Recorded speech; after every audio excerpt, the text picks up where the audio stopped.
India has encountered several golden ages in its history, यानी India के जो भारत का इतिहास है उसमें बहुत सारे गोल्डन एज, सुनहरे काल का वर्णन किया गया है। We have already learn about the Asian civilisation, इससे पहले अभी आपने हड़प्पा सभ्यता मोहनजोदाड़ो के बारे में पढ़ा हुआ था, वहां के आइडियाज कैसे थे, रिलीजन क्या था, लोगों की लाइफ स्टाइल के बारे में पिछली क्लास में आपने पढ़ा था 6 में। बट भारत का जो इतिहास है वो वहीं पर खत्म नहीं होता है। The medieval period in Indian history began रफली अराउंड द 8th सेंचुरी। भारत का जो मध्यकाल का इतिहास है वो 8वीं शताब्दी से शुरू होता है, after the fall of the Gupta empire and lasted till the 18th century. 8th century से लेकर गुप्त साम्राज्य के अंत तक, ठीक है, 18th सेंचुरी तक चलता है। मिडवल पीरियड को 2 भागों में बांटा गया है, अर्ली मिडवल और लैटर मिडवल। ओके, अब है the science of cartography. Cartography कहते हैं मैप बनाने की कला को। इसको कहते हैं मैप बनाने की कला।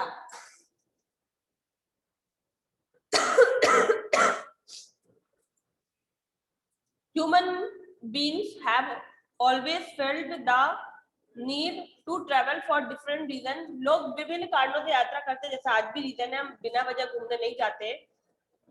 With the development of trade and the exchange of ideas, people began exploring the world.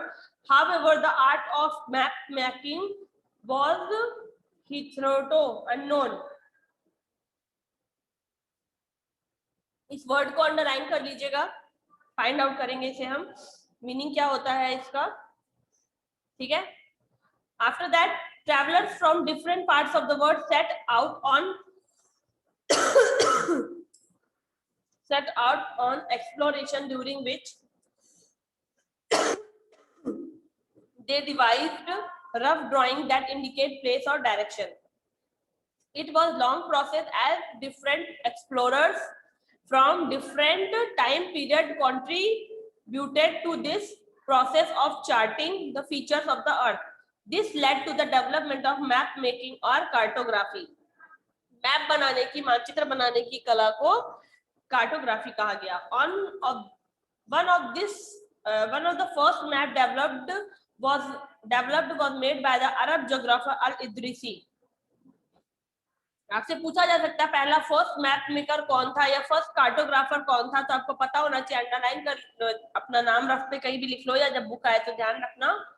और वैसे ये जो वर्ड मैंने कहा है, जब सबके पास बुक नहीं है तो इस वर्ड को आप लिख लीजिए, ठीक है, और इसको ढूंढ के रखिएगा। स्पेशली शिवम और जो बच्चे एक्टिव क्लास में हैं उनको कह रही हूँ, या उनके लिए काम है तो ये सबके लिए ही।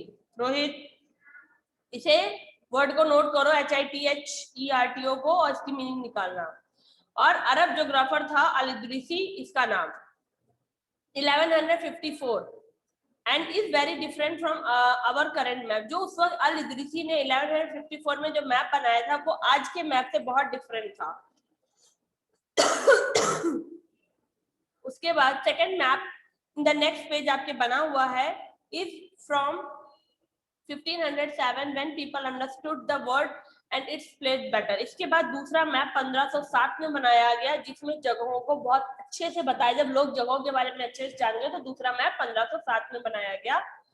By looking at these two maps, इन दो मैप को देखने से आपको दोनों will see you how much the science of cartography was developed over time. समय के साथ कितनी डेवलप हुई थी मैप मेकिंग की जो साइंस थी वो। When historian studies Asian map, जब इतिहासकार पुराने मानचित्र को पढ़ते हैं, मैप को पढ़ते थे, they have to keep in mind the historical background. तो वो अपने दिमाग में ऐतिहासिक बैकग्राउंड भी उस जगह का लेकर चलते थे। जैसे अब आप यूपी में रह रहे हो तो यूपी का कुछ ऐतिहासिक बैकग्राउंड है, हिस्ट्री से रिलेशन है इसका, औरंगजेब यहाँ का था, मुगल सल्तनत यहाँ ही पनपी है, ठीक है, तो इसका कुछ ऐतिहासिक बैकग्राउंड हमेशा रहा है, तो वो चीज देखकर चलते थे वो लोग। Of those places in the maps to be able to read them, उन जगहों को हिस्टोरिकल ऑफ दोज प्लेसेस, उन जगहों का बैकग्राउंड देखते थे in the map to be able, और उसके बाद वो उसको पढ़ने में सक्षम होते थे।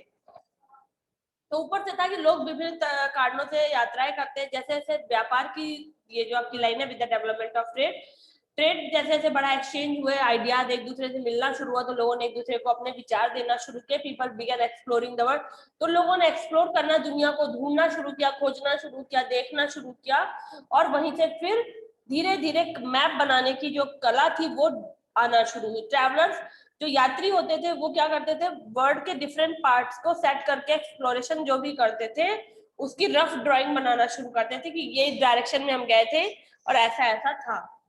जैसे आपको कहीं जाना होता है तो आप कैसे बनाते हो, स्कूल, ये मेरा स्कूल है, स्कूल से सीधी एक सड़क आती है, सड़क के बाद एक नाला पड़ता है, उसको पार करते हैं, ऐसे आप बनाकर एक रफ देते हो ना, अगर आपसे कहा जाए तो उस वक्त भी ऐसा ही लोग करते थे। बट समय के साथ साथ बहुत लंबा प्रोसेस था, लोगों ने इसमें बहुत कंट्रीब्यूशन किया और धीरे धीरे चार्ट में बनाते बनाते डिफरेंट फीचर्स बनाते गए और फिर वहां से एक मैप बनाने की कला उभर कर आई सामने, मैप मेकिंग स्टार्ट हुआ।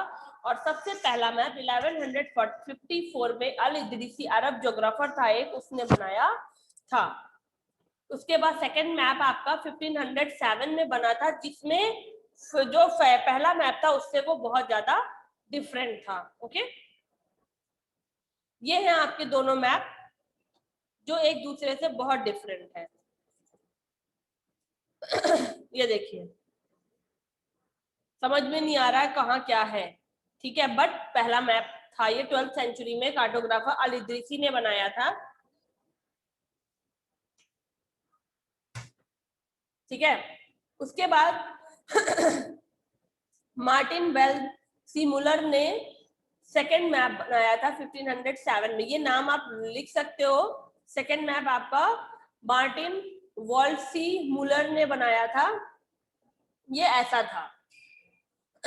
अब आप, तब ये ना एक पेंजिया के रूप में था, ठीक है, कैसे रूप में था, पेंजिया के रूप में। और आपको मैं इसमें इंडिया दिखाऊं कहां पर है,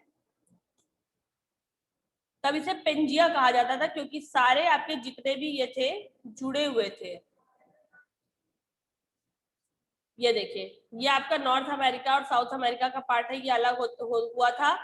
यहाँ पे अफ्रीका है, जब ये अलग हुआ था। ये आपका इंडिया का, ये देखिए ये इंडिया है, ये यहाँ पर तब इस लोकेशन में पड़ा हुआ था ये। और ये जो है ना, किसी दिन मैंने बताया भी था शायद आपको, हिमालय नहीं था तब यहाँ पर, यहाँ पर तिथीज नाम का एक सागर था। ये देखिए, ये जगह खाली है ना, ये पहले एक पेंजिया था, फिर हलचल होती थी, जो टेक्टोनिक प्लेट्स आपने पिछले साल पढ़ी थी उनमें जब हलचल शुरू हुई तो ये डिवाइड हो गया। डिवाइड होने में क्या हुआ, ऊपर का जो पार्ट था वो अलग हुआ तो ल्यूरेशिया बन गया, नीचे का जो पार्ट डिवाइड हुआ तो वो गोंडवाना लैंड बन गया। और इंडिया यहाँ था, फिर धीरे धीरे इंडिया ने ऊपर की ओर सरकना शुरू किया, और यहाँ जाकर जब वो सरकते, कोई चीज सरकेगी तो ऑब्वियसली बात है वो सीधी हो जाएगी या तो टेढ़ी हो जाएगी, जब ये टेढ़ा था तो ये सीधा हुआ जाकर, और ये यहाँ पर लोकेशन इसकी फिर ये सीधा होते होते ये इस सीधी लोकेशन में यहाँ पर ये देखिए आ गया था, और यहाँ पर हिमालय आपका डेवलप हो गया अब आज के समय में। और ये आपका ऐसा आपका ये मैप था तब, पहला वाला जो ये है ये पेंजिया के रूप में है। ओके, चलिए, तो ये मैं आपको बता रही थी।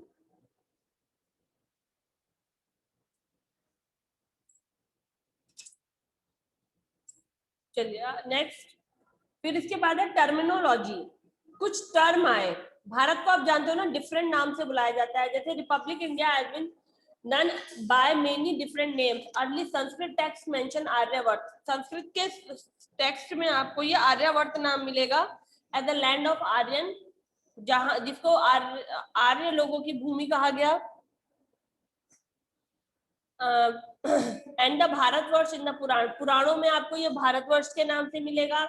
The name India originate from the word Indus, और जो इंडिया नाम है वो इंडस के नाम से आया है, इंडस सिंधु नदी को कहते हैं, वहां से इंडस नाम आया। Which originate from the Persian word Sindhi, और जो ये सिंधु नाम मैंने आपको अभी भी जस्ट बताया, अंशुल वेट अ मिनट, कि तो ये पर्शियन नाम है, पहले इसको इंडस ही कहा जाता था, इंडस इंडस कहते थे, पर फिर पर्शियन लोगों ने शायद इसे सिंधी कहना शुरू किया और वहां से सिंधी करते करते ये सिंधु हो गया। Okay, that Indus river was also called Sindhu in Sanskrit, और हर वर्ड का एक नाम भी होता है और वो उसे संस्कृत में सिंधु कहा जाता था इंडस को, इसीलिए वहां से ये सिंधु नदी हो गई। जैसा कि हम पढ़ चुके हैं कि भारत का जो संविधान है वो India the Bharat having used in chart interchangeable to describe the country. India और भारत जो नाम है वो कभी बदलने वाला नहीं है, वो हमेशा से ऐसा ही रहेगा। The historical term Hindustan, Hindustan कहा गया था इसे, ये एक ऐतिहासिक नाम है Hindustan. Signifies the entire India सब कॉन्टिनेंट, यहाँ से पूरे भारत एक प्रायद्वीप के रूप में पता चलता है इसका, और its north and north western region, और नॉर्थ और नॉर्थ वेस्टर्न रीजन के बारे में पता चलता है। Each of these names have been used differently, ये जितने नाम आपने पढ़े, आर्यवर्त पढ़ा, आर्यन की भूमि, क्योंकि यहाँ पे सबसे पहले आर्य आए थे। भारतवर्ष कहा गया, पुराणों में इसको कहा गया। इसका इंडिया नाम इंडस नदी के नाम पर पड़ा। संस्कृत में इंडस को सिंधु कहा जाता था, पर्शियन वर्ड भी सिंधी है, ठीक है। उसके बाद हिंदुस्तान जो वर्ड है वो इसका ऐतिहासिक नाम है, क्योंकि वो हिंदू और मुस्लिम्स के उसमें लेकर इसको हिंदुस्तान कहा जाने लगा। तो समय के साथ साथ जैसे जैसे रूलर आते गए उसका डिफरेंट डिफरेंट नाम होता गया। बेन मिनाज ए सिराज, ये एक पर्शियन हिस्टोरियन है जिन्होंने हिंदुस्तान नाम दिया था भारत को। हिंदुस्तान वर्ड का जो नाम दिया उस पर उन्होंने रीजन बताया कि ये हिंदुस्तान क्यों है। उन्होंने कुछ पार्ट को हिंदुस्तान कहा था, पूरे भारत को जो मैप है आपका, जिसको आप जानते हो इंडिया का मैप जो, उसको नहीं कहा इन्होंने हिंदुस्तान, इन्होंने कुछ पर्टिकुलर पार्ट को हिंदुस्तान कहा था। इनका नाम है, आप जब बुक आए तो कर लेना, या रफ पर मेरे साथ कर सकते हो। मिनाजे सिराज एक पर्शियन हिस्टोरियन थे जिन्होंने सबसे पहले हिंदुस्तान टर्म को यूज किया था। इन्होंने ये क्यों यूज किया था, एरिया ऑफ पंजाब, हरियाणा और जो गंगा रिवर थी और यमुना रिवर के बीच का एरिया था, यानी जिसमें हम रहते हैं, हरियाणा, पंजाब और यूपी, जिसको आप गंगा ब्रह्मपुत्र वैली कहते हैं, रिवर बेसिन कहते हैं, उसको डिफाइन किया था इन्होंने हिंदुस्तान बताकर। The Mughal used this term to describe the geography of the place, और जो मुगल्स थे, जो मुस्लिम्स थे, वो इस टर्म को यूज करते थे इस जगह का भूगोल बताने के लिए। उनका मतलब था हिंदुस्तान वो है जहां पे गंगा यमुना है, और ठीक है, जहां और पंजाब हरियाणा का जो एरिया है। इसके बाद subsequent rulers used term Hindustan to refer their representative real, उसके बाद उनके बाद जो रूलर आते गए उन्होंने इसको हिंदुस्तान हिंदुस्तान कहना शुरू किया। अमीर खुसरो ने इसमें हिंद वर्ड को यूज किया था इन ज्योग्राफिकल एंड कल्चरल एक्सपेक्ट, सांस्कृतिक दृष्टि से और भौगोलिक दृष्टि से उन्होंने हिंद का नाम लिया अमीर खुसरो ने। He did not attribute any political and national meaning to it, but उन्होंने इसकी कोई भी राजनीतिक या पॉलिटिकल न राष्ट्रीय मतलब मीनिंग नहीं निकाली। जैसे मिनाजे सिराज ने बताया कि जो एरिया पंजाब हरियाणा का है और उनके बीच की जो गंगा यमुना की भूमि है उसको इन्होंने कहा हिंदुस्तान, वैसा और किसी ने नहीं कहा।